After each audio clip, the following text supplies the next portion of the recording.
things continue to, I wouldn't say change, but the path isn't always straight, but we're heading forward on this. But the OVRDC Technical Assistance Grant, I signed that and sent it back to the state last week before I took off on vacation. So hopefully we'll hear back about that. I'll get the executed grant agreement. And at that time, we'll have some money in our coffers so that we can certainly reimburse. But before we can reimburse, as I said, I sent out to all the county leads for each county, each set of the 7 counties in our technical assistance application. I sent out the grant amendments that I need back from you all to amend the scope that you had originally put in there. Were there any questions from anyone about that? Yeah, I'm going to email you a list here. Okay. I don't know if Kennedy's on here from Claremont County. Did you guys get yours back in? Hey, John, it's Scott. Kennedy is out right now, but as far as I know, I think she sent it in. I don't think we've gotten anything back, though. Okay. It'll probably be I'd say a couple weeks before we get them back, but just for the county leads in our 7 counties, if you could get those amendments worked on, that'll help us execute subrecipient agreements and start getting your reimbursement on the grant. So any other questions? Yes. It's Terry. Did we ever get any hint of clarification on funds or how to portion out implementation? You're talking about the engineering costs that we talked about last time, I think. No, in other words, we've got admin on the grant, but do we have, some sort of support built in within each one of those mini projects that we have not handed off to a procured planner to actually, invest the time to have meetings like today, right. And we're still, again, kind of fuzzy about how that can be accounted for and whether it's eligible. They haven't, outside of just, I got a general email back. I know Devin Shoemaker in Ross County was asking about paying time. I could send that out. It didn't exactly answer directly this, but I think we can glean from that what this was an OBM answer. I don't think we have to split those hairs. I think if you're working on ACGP, I would just, spell it out. You don't have to give great detail of what you were actually doing, but covering that administrative cost locally, I would certainly think that these calls and any efforts you're putting towards the program for legit, that's helpful. Just remember on the projects, it's got to be projects that are eligible for the money. If you're meeting with someone about a project that's not eligible for the funding, you can't. No, these would be the projects that we originally had listed in our TA application, or what remain from what has been carved out and procured planners assigned for, but they're still eligible projects. Expanding rail trails is eligible projects, right? I mean, those types of things, the tourism and in particular, and so even the time spent talking to the procured planners, there's no way, if that's what we're spending several hours a week doing, then how are we accounting for it? I don't want to be a pain, but you understand my funding issues. Yeah, I think you're fine, Terry. I think those are Okay. expenses that you should be able to, again, if you're working towards that and working with projects that whether they go in for development or not would have been eligible for development to be in a development application, yes. Okay. Okay. And Thank you. that would go beyond when development applications are submitted this winter. Yeah. And you're still working on a rails to trails project that isn't in that development application. My understanding is as long as it's eligible, it would be an eligible project for ACGP, then the time you spend on it can be charged to the program. Okay. That's really helpful, John. Makes me feel a lot better. Okay. On the procured planners, and I think Ken may have the actual digits on this, but the controlling board approved a little over 6 million. I don't remember the amount, but a little over 6 million for them to continue working. It is down from 20 planners to 19. They did not renew a contract with one of the planners to continue, but that the communities that were working with that planner were given one of the planners to work on those projects. They're on hiatus this week because their contracts ended June 30th of this year, and the controlling board didn't meet till this or they don't meet until the 10th, sorry. So once the controlling board approves that amount next, that's the amount that's in the controlling board plan, or what's been brought to the controlling board by development. They'll have about $6 million. And I say all that because I don't know who all heard, and I don't want to say too much about it because I don't know where it's going, but there was a development had put together a list. They looked at all the projects that they had assigned procured planners for throughout the 32 counties. And they were looking at it, and I guess they decided that it was spread too thin, the 477 projects. Just, they're not going to fund all those, so they didn't want to do planning on all those projects. I think this was a higher up decision, not GOA, because I think GOA had told us all along that we could use this money to plan projects, use the procured planners to plan projects that were whether they made it in a development application or not, as long as they were eligible. So there was a list of projects that got redlined, and we were supposed to get that last week and follow up with communities as to why that project, looking not as to why it got redlined, because we aren't the decision makers on that, but rather to talk to them about alternative funding sources. We have not received that list, nor are we allowed to share that list. We'll reach out to people and let you know that, hey, but it's just a matter of not releasing that list and having someone tell their neighboring community, hey, you're on this list and you're read it out, versus us getting hold of them. So people will be notified. It's not that, it's just there was one community that found out about this, and it just caused a lot of stir in Columbus. So anyhow, I have not seen this list. I can't speak, I can speculate what it means beyond the fact that what I said already. I think the state realizes they're not going to fund 477 projects with this money. So they started looking at projects that I think that are on the, I'll call it, questionable side. They might be in gray area for this funding that got axed on it. I don't know I don't know what criteria they used to be. I was not part of that decision, but just be prepared for that as the weeks come forward here.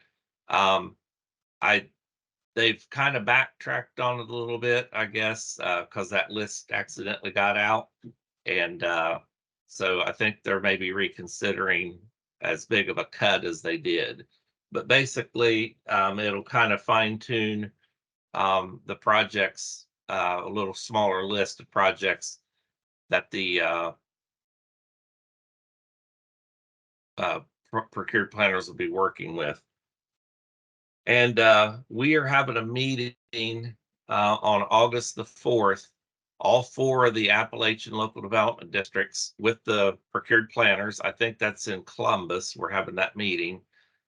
And we're going to try to start at that point in time hatching out some themes that the planners see and the LDDs that we can kind of see that we could lump a lot of projects together into applications. Because if you recall, I said a few months back, we've heard everything from 4 to 10 applications is what they would like to fund. Anywhere in that, I've heard as low as 4, I've heard as high as 10 is what top management development, Ohio Department of Development wants to see. So, or I should say fund, I'm sure they'll get way more than that. But nonetheless, we're going to try to see if we can't put together some themed projects. There might be an Ohio River project. There might be something along the lines of, I don't even know all that. There's been some thoughts and things. One that always comes back is Ohio River.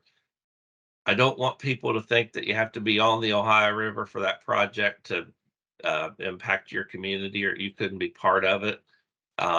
It's not just for river communities, probably. It would probably encompass the counties along the river, maybe even one county in. I don't know. We've got to figure that all out. So nonetheless, we'll keep you posted on that, but I think it's time to start putting a little more fine tune to this and figuring out what projects can be what part of what applications.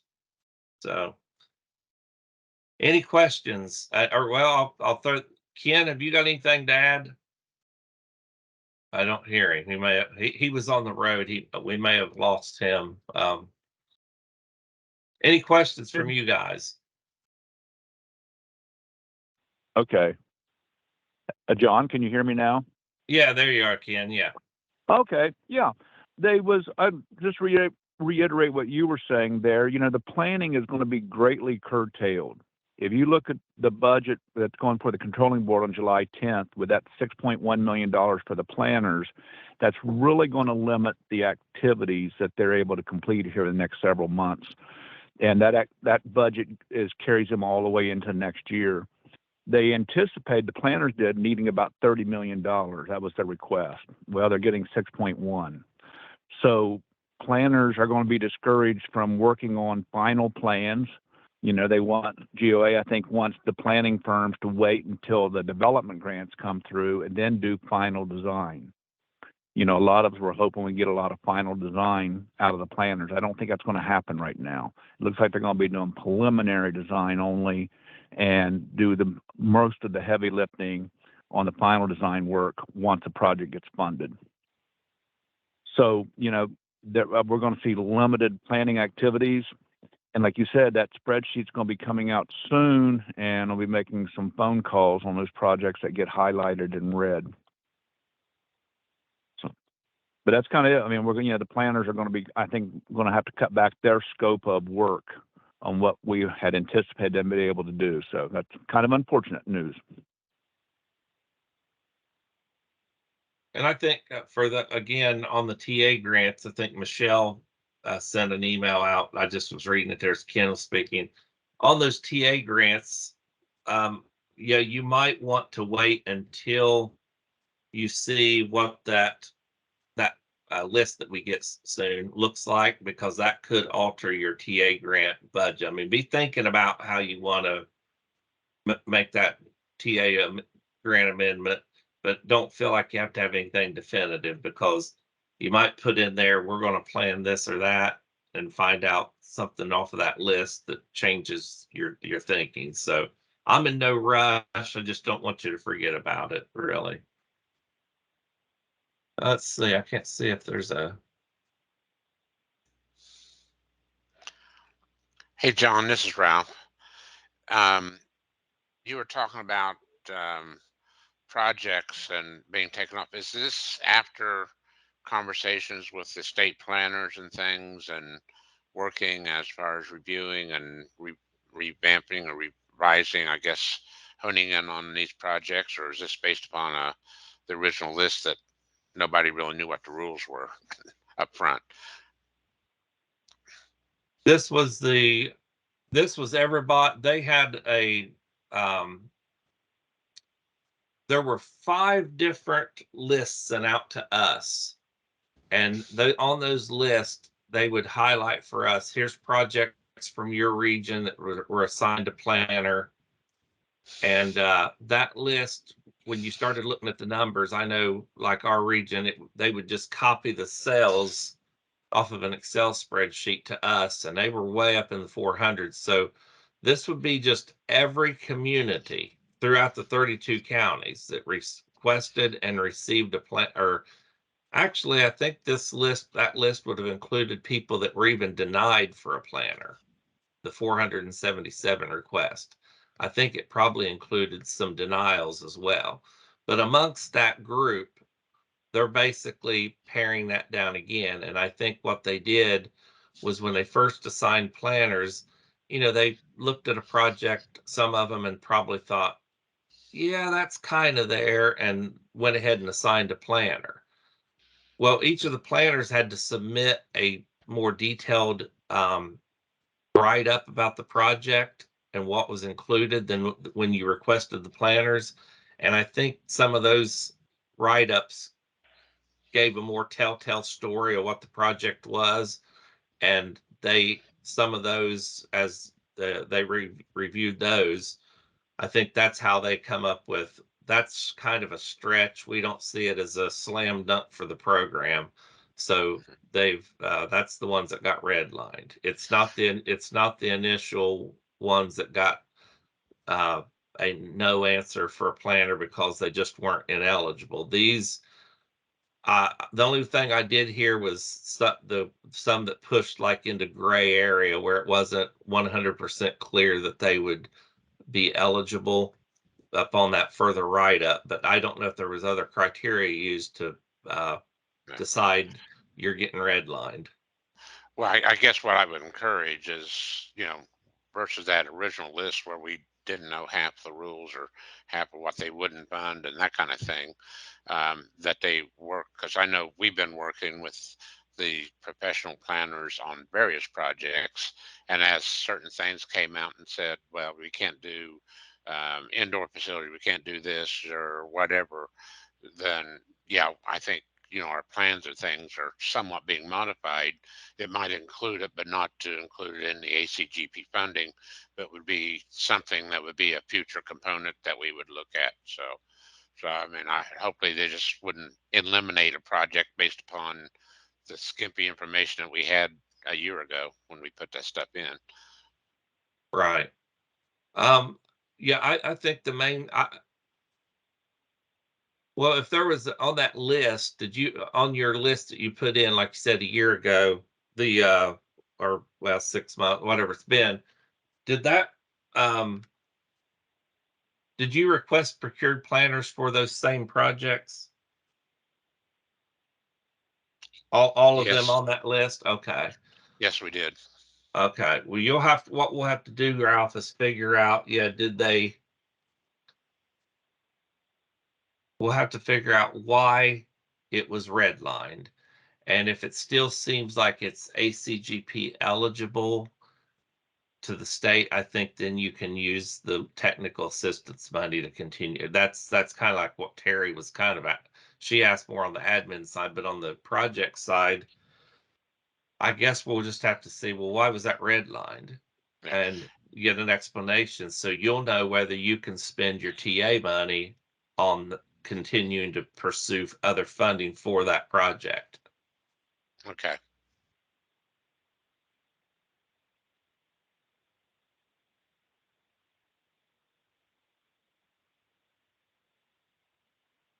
And anybody else? Let's see. I'll see. Wayne's got a question here. Devin, let's see. Okay. Will technical assistance request run through individual counties or the OVRDC? Wayne, in your case, you're going to be working with Claremont County. They have the TA grant that covers Brown County. So you don't have to get any authorization from OVRDC. I mean, you can certainly ask me or Ken if you have a question, or we'll answer questions for you. But as far as specifics on that technical assistance grant, you're working with Claremont County. I would defer to them.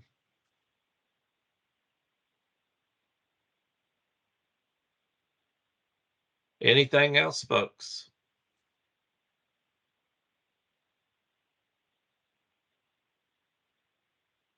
Okay, hearing nothing, I would invite a few of you over to help me with the bathroom remodel, but it's too small to get more than one person in there. So, but you all have a great weekend, and we'll hopefully have more information for you next week. So, well, we'll see you in 2 weeks, I guess, but hopefully more information will come out that we can share then. And if there's an urgency to anything, we'll call a special one of these. But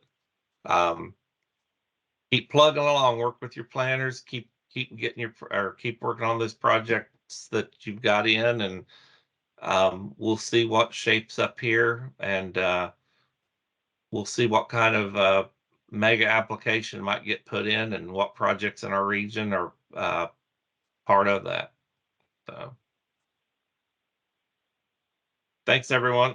Have a good weekend.